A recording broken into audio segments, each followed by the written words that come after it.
today we'll talk about two things. Alright, so I'll cover outlook and I'll cover this thing called the dollar outlook. Okay, so focusing on US dollar. Okay, so the key question here is a lot of people are actually quite anxious. What is happening to the US dollar? Like, how come is Fed increasing rate yet dollar doesn't seem to be moving? Right, so there's actually this concept that is called or termed the dollar smile. It's actually by someone from JP Morgan. Okay, that came up with this whole concept. Right, so today I'll walk you through this concept so you understand about what this whole thing of dollar smile is and what you need to take note of in order for you to understand how to analyze the US dollar market. Okay, so again, quick disclaimer, everything we share is for educational purposes. If you want to trade, make sure you have a proper plan and risk management, yeah?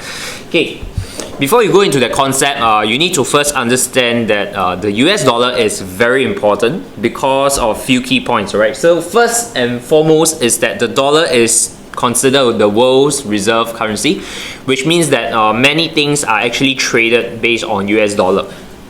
Right, that means your commodities, if you are doing global trade, a lot of them deals with US and the currency itself. Right, so the idea here is, for example, okay, when you are longing, let's say the Nikkei, right, Japanese index, or let's say you are doing Hong Kong equities market, HSI, right, you're basically also involving the dollar, which means that if you want to buy into Nikkei, you want to buy into HSI, Hong Kong index, right, you need to actually exchange to that particular currency in order to buy the equities market, which essentially means you are shorting the dollar. Okay, because you need to buy, for example, to invest into Nikkei. Okay, to buy into Japanese equities market, you need to buy Japanese yen, and in order to buy Japanese yen, you need to sell away US dollar. Right, so the idea is not only Japan and Hong Kong market, but as long as you are investing into other market outside US, you are basically short the dollar. Okay. The other thing is, for example, if you are investing into airline industry or shipping industry or oil industry, you are also indirectly dealing with the US dollar, because if you are doing, let's say, airline or shipping industry or oil industry, you are dealing with oil. Okay, oil as a commodity is again traded in US dollar, which means that if you buy them, you're indirectly buying oil and you're indirectly shorting the US dollar. Right, so and vice versa. So you need to be aware of that. And let's say you are trading volatility directly. Okay, so for example, like wicks is one of them, right? Or you can trade the inverse of wicks. Right, so when you're doing that, you are also trading the dollar embedded in it, which means also indirectly you need to understand the dollar. Okay, because if you buy or sell volatility, indirectly you are trading the dollar as well, right? And of course, if let's say you are trading the yields or bond, okay, that means you are trading short-term inflation or long-term inflation, right? You are also dealing with US dollar. Okay, so basically the whole idea you as a trader or investor needs to take away is dollar is very important. You cannot ignore the dollar index, all right, the US dollar. All right, so this dollar smile concept, as I mentioned, right, came from some researcher or trader in JP Morgan. All right, his name is Jen. The theory is actually very simple. Okay, so as the name suggests, it's a smile. So you just imagine there's a smiley face. Okay, the idea is when the economy. Okay, so I'll show you the image first. Okay, when the economy is very strong, right, or very weak, which means that you're at the extreme zone, right, generally your US dollar, all right, will tend to be very strong.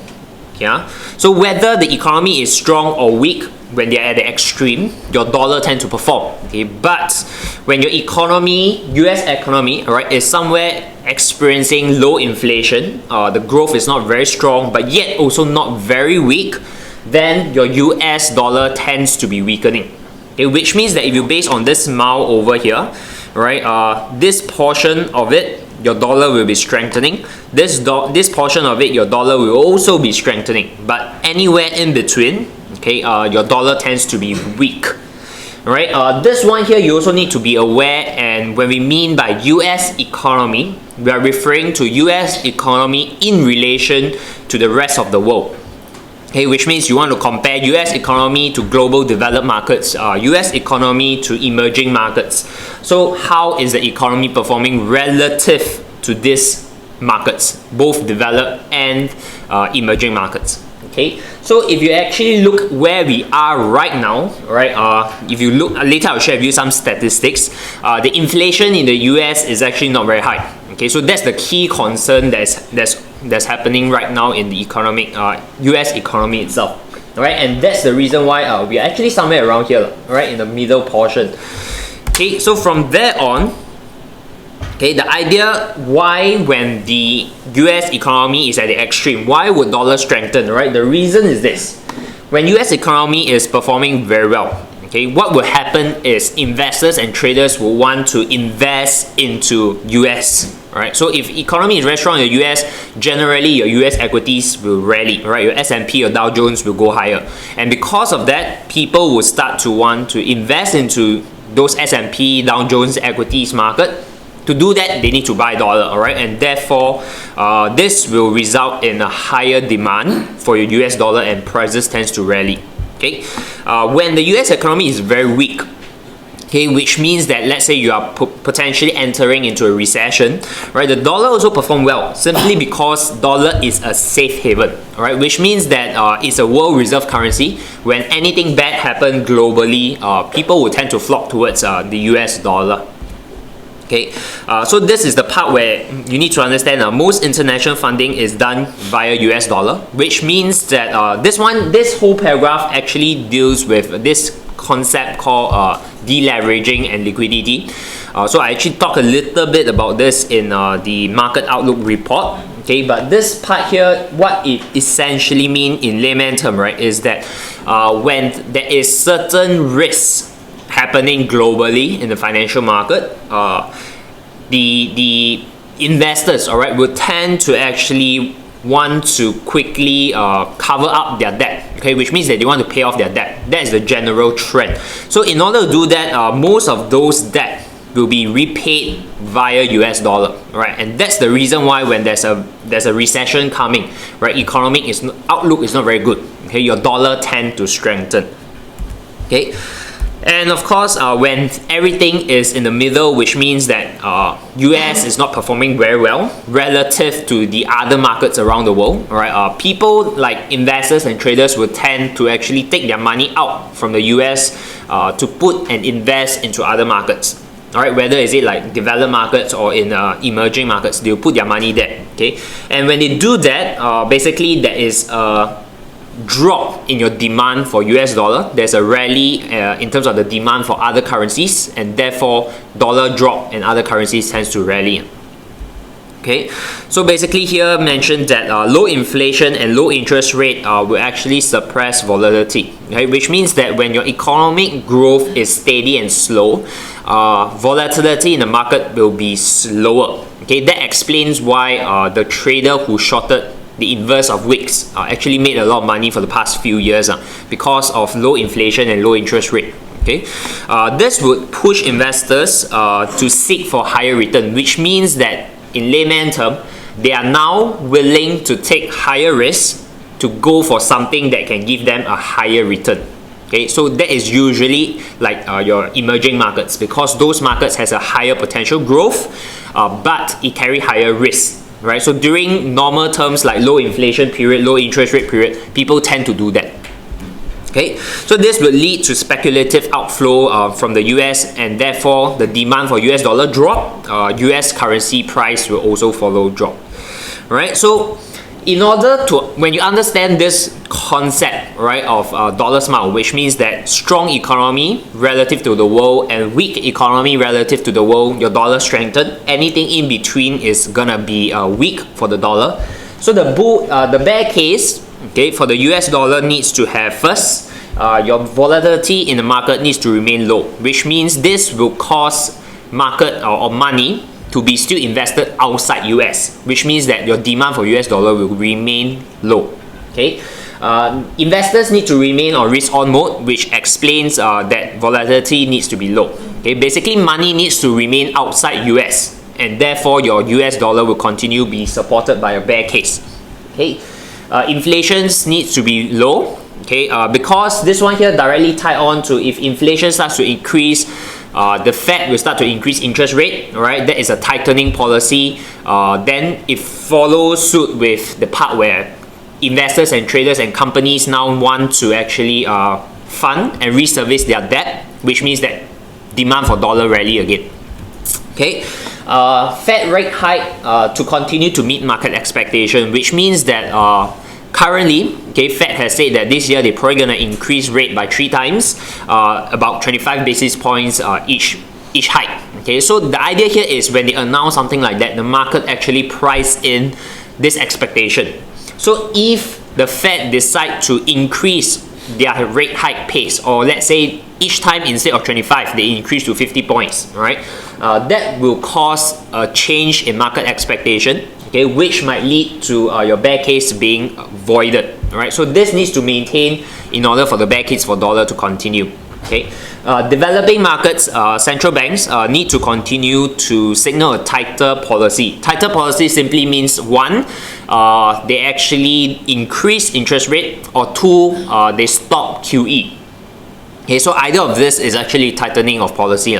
So basically, the idea here is if other developed markets central bank, for example, like your Europe, your BOE, Canada, Australia, right? If they don't continue to signal tightening of policy, then your bear case for the dollar might be void. Okay, so if they continue to do this, then there's a high chance your dollar will continue to see bearish momentum. Okay, and the last one here is the US needs to continue. That means the US economy needs to continue remaining in the middle of that smile relative to the rest of the world. Okay, ROW is rest of the world. Okay, so basically you need to have this 6 element to be true in order for the bear case for dollar to stand. Which means that if these 6 continue to happen like that, then we might see more selling pressure on dollar. Okay. The bull case for dollar, right, is basically any of the opposite in which we have shared in the bear case, alright? So these are the 6. Any of these 6 happen the other way, then we have a bull case for the US dollar. Okay, so this is basically like indication for you to take note. If any of this flip, that means any of this happen the opposite way, we have a potential catalyst to push a bull case for the dollar. Okay, so if you have been following us during some of the meetups, we have always said that right now there's no catalyst, nothing fundamental that is pushing the dollar bull yet. Alright, so we always say that not time to buy, but not lucrative to sell anymore. Alright, so this is the potential catalyst you want to monitor. If it happens, we might have a good opportunity to ride on the dollar bull case. Right, so sharing with you some macro story, right, which means that we look at the big picture, look at the fundamental of it. What is the story for the US dollar? Okay, first we look at capacity utilization. All right, so this one measure your output gap. That means how much in terms of the available resources has been used. Right, so you recently this is updated by to the latest data already. Okay. So you actually see that we actually go above 0 starting late 2017, right, towards 2018. Alright, so this one here, the latest data, if I'm not wrong, is actually January data, which means Fed is not out yet. Okay, so you can see that capacity utilization is above 0, which means that we are now operating in full capacity. Okay, what it means to you based on this data is when you imagine the economy is performing in full capacity, right? An increase in demand would causes a sudden surge in your prices because supply cannot meet up with demand, right? So that's a very general understanding. Okay, the next thing you look at is job openings in the US, alright? So this one, of course, related very closely to your non-farm payroll. We see a dip in your job opening. Okay, this means that if let's say suddenly the US economy call for a sudden that means there's a huge spike in demand, right? And then they want to find labor market to supply the demand. It's very difficult because their job opening has dropped, which means that available jobs out there that is open has dropped. Right? So how does this tie into potential inflation is this, right? When suddenly people need to have more demand, Okay, you do not have enough job opening to support the demand, which means that wages of employee will increase, right? Because now the labor market know that I'm actually a precious resource, right? So I can actually demand for more. So when that happens, okay, your average hourly earning will tend to spike up. Okay, so you can see that the recent data has already shown that the average hourly earning in the US is increasing. Okay, so this average hourly earnings will have a direct impact in your inflation performance of the country. Okay, because if average hourly earnings, which means that the salary you pay the employees is higher, as a business, you will pass on this cost to the consumer, which means you will tend to increase prices of goods and services, right? That directly impact your inflation. Okay, if the employees, let's say you are earning more, you also tend to spend more, right? So that also translates to a higher inflation, right? So all this points to the fact that it's building up, the inflation pressure is building up in the US, right? The next thing you want to take note is trade weighted in US dollar, okay, has recently crossed above zero. This is very important because this particular macro indicator is a leading indicator for 2 months going into inflation, which means that if this one crosses above zero, it leads by 2 months, telling you that inflation will also increase. Okay, so now in January, let's say January and Feb 2018, okay, we see this cross above zero. 2 months down the road, you will experience that inflation will spike up.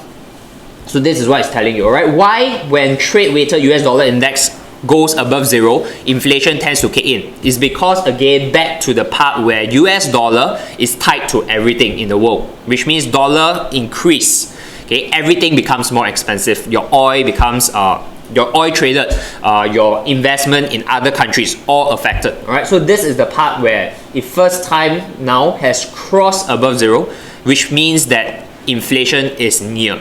Okay, so again, what it means is inflation is near, Fed will need to take more action into tightening their policy. Yeah. Last one is we look at yield curve. Alright, since 2016, 2017, and right now we are in 2018, you can see the yield curve is flattening. Okay, which means that generally yield curve flattening means that people are pricing in that there will be a rate hike coming in. Okay, so this part here, just take note that all these indicators are pointing to the fact that inflation pressure is really building up. Okay, so this comes back to some charts, right? This chart here is basically a US equities market chart compared to the rest of the world. Okay, so the formula that I took is SPX, which is your US general equity market, put it into a ratio of a combination of emerging markets plus developed markets. Alright, so what we see over here is, okay, if price of this particular chart, alright, breaks above the key level of 22.8 to 23.2, which means that the US economy starts to grow way faster than the rest of the world, which means that your smile will push towards the extreme zone. Alright, again, it becomes a bull case for dollar if this one push higher. Okay, so this is another indicator that we can use to monitor for a potential catalyst to buy up the US dollar. Alright, looking at sentiment, which is COT report. Okay, this is a COT report for the DXY dollar index. Okay, you can see that since last year August, the net position has been hovering between around zero area, which means sometimes positive, sometimes negative, sometimes positive, sometimes negative. Open interest has been flat as well. Okay, which means that right now we are trading in a balance. Okay, and therefore your US dollar tends to be range. Okay, when something happened in the COT market, alright, usually COT has a leading time of 1 to 2 weeks before something big happen. Okay, so if let's say we start to see certain sign of open interest increasing, and let's say long position also starts to increase for a consecutive of let's say 2 weeks, okay, which means that this one here long position of dollar index starts to increase for 2 weeks, open interest starts to increase, but at the same time your short is a drop, means your short position decrease. okay, we would have a good case under sentiment for a buy story for the dollar index. Okay, so as of now, not yet, because we are still seeing open interest dropping, which means that traders are still exiting the US dollar. Okay, so not time yet based on COT report. Okay, looking at technical story, this one we have been walking through the dollar index every week. We are seeing now 1, 2, 3, 4, 5. 5 wave has been completed, which means that we always say based on technical alone, it's not showing you the sign to sell it anymore. It's not a very high reward ratio. Okay, which means if you short it now, if you continue to go lower based on technical, not a very good ratio for you to take profit. Okay, so the better opportunity is actually the upside. Okay, so what we are seeking for is to find a potential catalyst, a fundamental reason to support the buy case for dollar. Okay, so this is the technical story behind it. How far can potentially the dollar index go? Based on some ratio, okay, it can go as high as 96 to 97.8. Right now it's trading somewhere around 89.8. Right, so that is pretty huge up potential for the dollar index itself. Alright, so sharing with you another correlation story. Okay, so we look at macro, we look at sentiment, we look at fundamental, we look at technical. If you look at the correlation story for the dollar, okay, this is very important, alright, because if you go and look at the historical pattern of how this correlation work out, it has about close to 90% of correlation to it. Okay, so this correlation story is actually looking at the inverse of gold compared to dollar index. Okay, it's like a confirmation indicator for your dollar index. Okay, so what it means is this: when there's a divergence between dollar and the inverse of gold, it tends to signify that the reversal of dollar is coming soon. Okay, what is divergence? It means that dollar index goes up, but your inverse of gold goes down. That is what we call a divergence. So when two of them don't move in sync, it signifies a potential reversal of the dollar in the future. Okay, so this one here is a leading indicator. Okay, so I'll show you some example. Look at the highlighted one. This one happened somewhere in 2009. Okay, the black color one is your dollar index. The gold color line is your inverse of gold. Okay, you realize that dollar went up, gold went down. Okay, because of this divergence, dollar reversed soon after. Okay, then after that you realize that they are moving in sync. So that confirms the dollar won't reverse soon. From here onwards, you see dollar rallying, gold dropping. Gold inverse, not gold, gold inverse dropping. Again, this portion of divergence signified a potential reversal is coming. After that, dollar reverse. Okay, so as they move in sync, there's no divergence. Alright, so you are basically confirming that the dollar is moving on a proper track. Alright, but again, when you see this part, when dollar rally, okay, gold inverse drop. Okay, so again, potential reversal. Gold drop, dollar drop, gold rally. From here, potential reversal on the dollar. Then again, if it goes up, gold inverse goes up, they're in sync, no divergence. Okay, so again here, you can see gold inverse goes up, dollar comes down, it's a reversal. Here, same thing, gold inverse goes up, dollar comes down, a reversal. Okay, so this is a good indication, a leading indicator to tell you if there's a potential reversal in dollar soon. Okay, so where we are today right now, okay, if you look at the chart, since 2017 to where we are right now, right? This is 2017 to where we are right now. Both gold and dollar has been moving in sync, which means that no divergence yet, and therefore not the time yet to buy dollar if you want to buy a long-term position into dollar.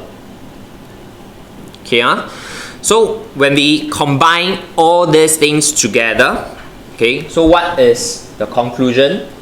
Basically, don't go and short it. We personally feel that the downside on dollar is not there, okay, but look for the upside based on various indicators that we share. Go and see when this catalyst is the best time for you to buy into the dollar.